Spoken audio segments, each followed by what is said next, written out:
I'm going to let them be in my company. They're going to be my friend. I'm going to give them the keys to my car, my house, and all this here. And God said, get rid of them. And you decide to keep them. God said, this is what's going to happen. They're going to tear your life up. You thought you was, a man that was unfaithful to God. Now, you are way out there. You're on crack, you're on drugs now. Going back and forward to prison, left and right. God said, I know how to get your attention. I told you to get rid of that, but you kept it up because you liked it. You did not want to let it go. God said, get rid of it. Don't you hold on to that. Don't you hold on to that magnet. You always mad with everybody. You always hateful to everybody. You always got something to say to everybody. Oh, it's going to get better than that in a few minutes. God said, get rid of that stuff. Sometimes we hold on to it and take us under. Oh, we don't want to come to church faithfully. We don't want to give back to God faithfully. Don't worry. You got some babies coming up. You got some children coming up. They're going to tear your heart up. Because your unfaithfulness will cause them to be way unfaithful too. You got to watch the repetition. Don't be the negative, but be the positive. Don't just be a church sayer, but be a church goer. Look, the Bible says, and they went. The whole assembly of Israel went to what? They went to church. Wait, hold on. What caused them to go to church? In between those two verses, you don't see it. But the Bible teaches you it's there. You don't have to worry about a man. If he want to leave the house of God, let him go ahead and go. If he want to leave you and you've been good to him, let him go ahead and go. You understand? He ain't going to find nobody else like you. He got to get out there and bump his head. The Bible said to them that they went. And this is the possibility of Joshua did not even tell them to go. Joshua didn't even say, baby, come on to church, come on to church. It's a possibility that they had so much hell. They went through so much with these people. They drove themselves to church. They came to church. They didn't ask what time we're going to get started. They showed up. Sometimes you don't have to worry about some folks. Let that trouble catch you. God said, I'll let that happen in your life. I'll let it be so miserable in your life. You'll come to church. But look how you come.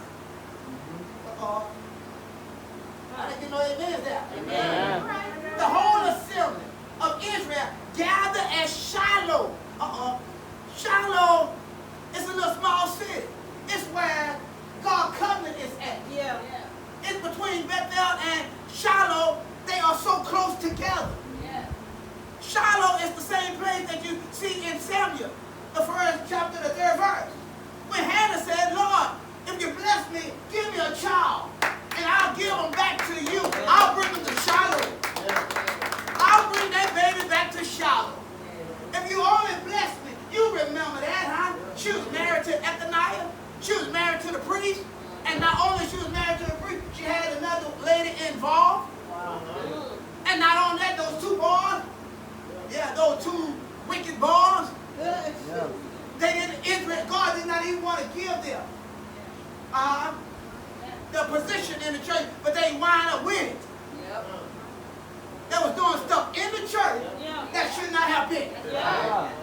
And you say that Ethaniah, who is the priest, got two bad boys. And they're in the house of God. So when you go to a church and you see bad boys, and the daddy is the pastor or the leader, it ought not surprise you. Because it's in the Bible. She said, give me a son and I will give him back. And God blessed her with Samuel. Samuel is writing about his mama. How faithful his mama was.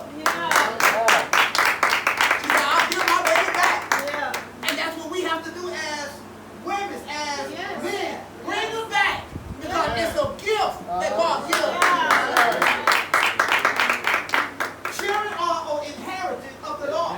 It's a gift that God gave you not to take ownership, but to give it back to Him. And He's the best parent that can take care of that child. He said it was at Shiloh. It was at Shiloh when they came to, Israel came to, Mizpah. And while they came there, the Bible said they had some issue. Oh yeah, they had some issue at Mizpah. But they find themselves fighting a battle that they was in the right and they was in the wrong. Look, let me explain to you in a few minutes right quick. You got your Bible still open or you closed it up? Okay, good. I'm glad you got your Bible still open.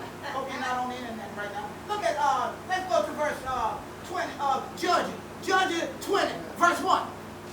Now, God had them to come, and now they are worshiping God because of trouble.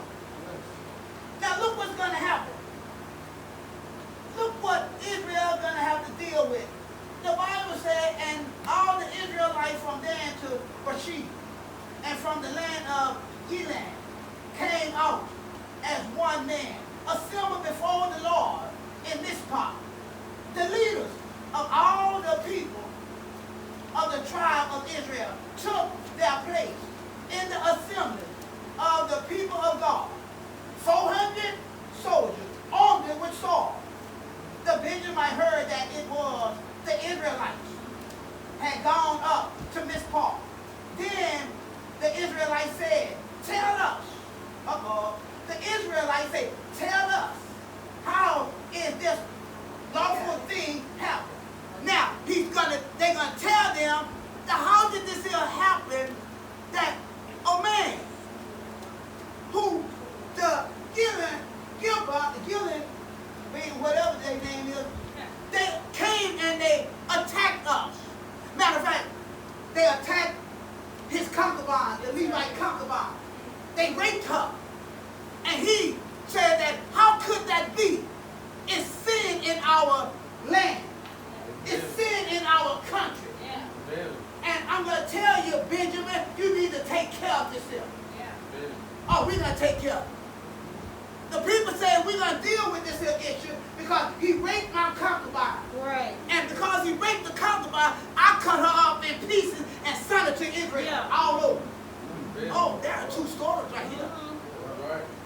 It is so bad because you have something like that in Israel. You got something like that in the 12 tribes of Israel. Then you got a problem with this here because what God has said to us right here. Watch this here. The Levite, the husband of the murdered woman, said, I and my concubine came to Geber, y'all help me with that, and Benjamin to spend the night. And during the night, the man of Geber came after me and surrounded the house, intended to kill me. They raped my concubine, and she died. I took my concubine, cut her into pieces, and sent one piece to each region of Israel, inherited, because they committed this lawful, disgraceful act in Israel. Now, I want you to do something, Benjamin. I want you, the reason why I say Benjamin, because they are the tribe of Benjamin. They are descendant of Benjamin. That's why we're going to go to the head. That's right. Because the law said if he done this here, we need to take care of them. We want you to go get him, and whoever it is, this tribe, we want to kill him. Amen. Said, we want to put him in our hands. Y'all missed that one, huh? You got to be careful when you dealing with your enemy. Because you're going to see a great turn right here. They said because of that, we want you, Benjamin, to go and bring them to us so we could kill him. We ain't going to have no courts. We ain't going to have no 3 cities over here and 3 cities over here where he can go stay over here and he can go stay over there and we find out what's going on, what happened. No, we want to kill him right now because it's too awful. We have stuff on other people in the house of God and we think it's so bad. But it's going to flip in a few minutes. Yes, you got everything right that brother, that sister done this here. And you got everything in your car. Say it's terrible. Yes, it is terrible. But watch and see what's going to happen. The Bible said, the Benjamite said, no, we ain't going to give him to you all. Wait, hold on. The Benjamite defended the murderer. Wait, hold on. Benjamin come from, you understand? Yeah, come from Joseph, but he's the little boy. Jacob, he's the little boy. But this is Benjamin. The Benjamin said, no, we're going to defend this lawless, this man who done this here. As a matter of fact, we're going to get our troop. Now, you got 400 troops. Now, Benjamin's going to have only, I think, 26,600 troops or 26,700 troops. How can Benjamin defeat them when they have 400,000? Hello? When they have 400,000 soldiers who is disciplined, who is ready to fight, they are not hired servants, okay? They are men who are ready, skilled to fight. Matter of fact, Benjamin had men that were so skilled they could take a pebble, a rock, and hit a mosquito. That means you pretty good. You pretty sharp. Look what it says. It says, and the tribe of Israel sent men to the tribe of Benjamin. And what happened? This lawful crime that was committed among you, now surrender those wicked men of Gilgal, so that we may purge them to death and purge the evil from Israel. Yes, you're right. It should not be that way. But how you go about it is wrong. You want to put them in your hands, Israel. You want to do it your way. But the Benjamite would not listen to their fellow Israelites. From that town, they came together at Gilgal to fight against the Israelites. And at once, the Benjamites mobilized 26,000, there you go, 26,000 swords from their town. In addition, 700 chosen men, those living in Gibeah. Among all these soldiers, there are 700 chosen men who were left-handed.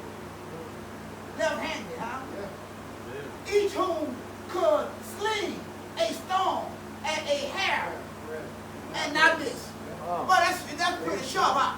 Yeah. Yeah. Oh, hair.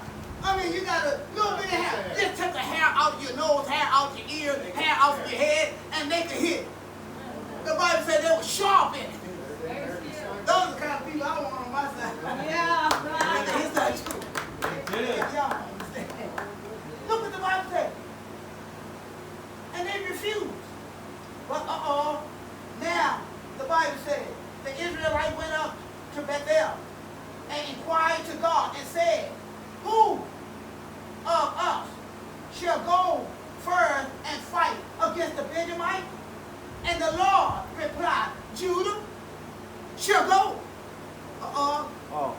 Judah shall go and fight against the Benjamites. Now remember, they are brothers, right? Yeah. There is a conflict between brothers and brothers, right. Tribe and tribe. Right. But now they said, God said, go and get Judah. Watch what the next verse says. Hard-headed sometimes. Yeah. The next morning, the Israelites got up and pitched camp at Gilgal.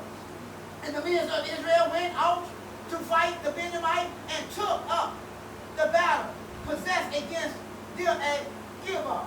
But the Benjamite came out of Gibeah and cut down 22,000 Israelites. Wait, hold on.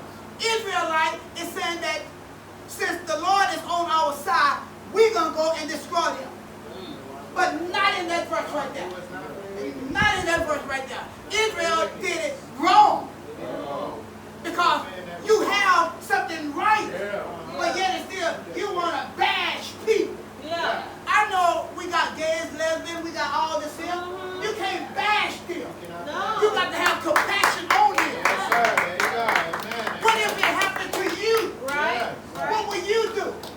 You want compassion, give it to you, but now you have to give compassion. Look what the Bible says. Israel thought they were going to go up there and fight. First of all, God said, let Judah go. But the Israelites decide they'll do it.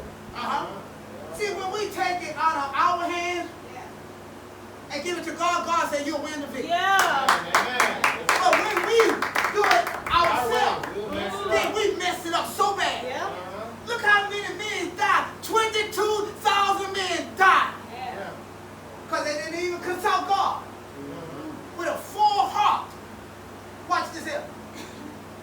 It said, but the men of Israel encountered one another and again took up their position where they had stationed themselves.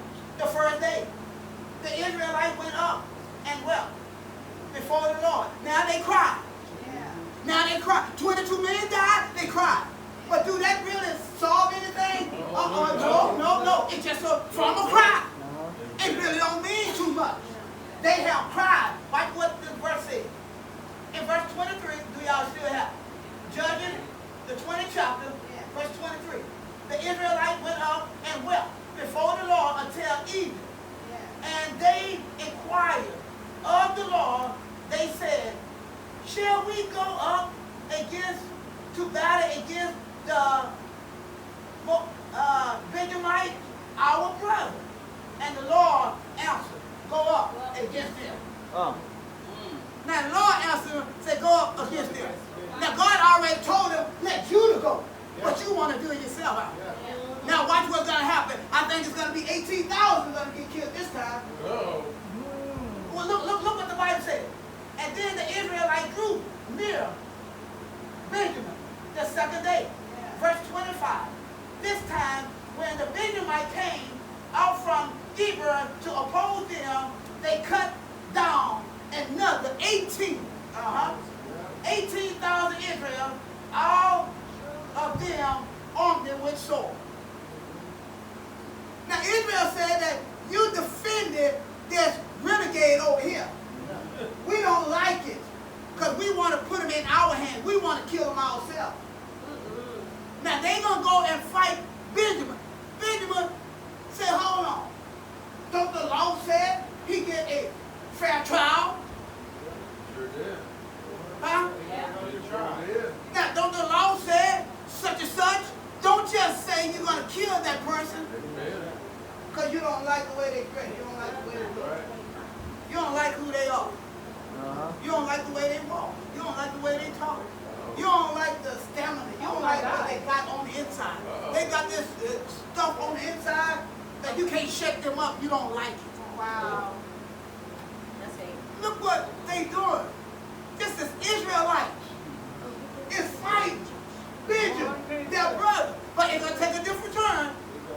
Because watch this here. It said, then the Israelites and all the people went up to Bethel.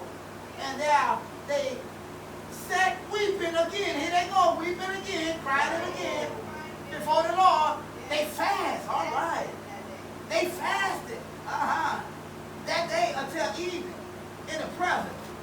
And they present burnt offering and fellowship offering to the Lord.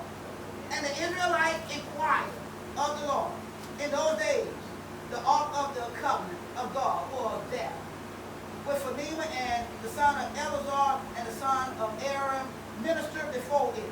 They asked, shall we go up against to battle with Benjamin, our brother, or not? Now they ask him, Shall we go? Are y'all listening? Yeah. And the Lord responded, go, for tomorrow I will give them into your hand. Amen.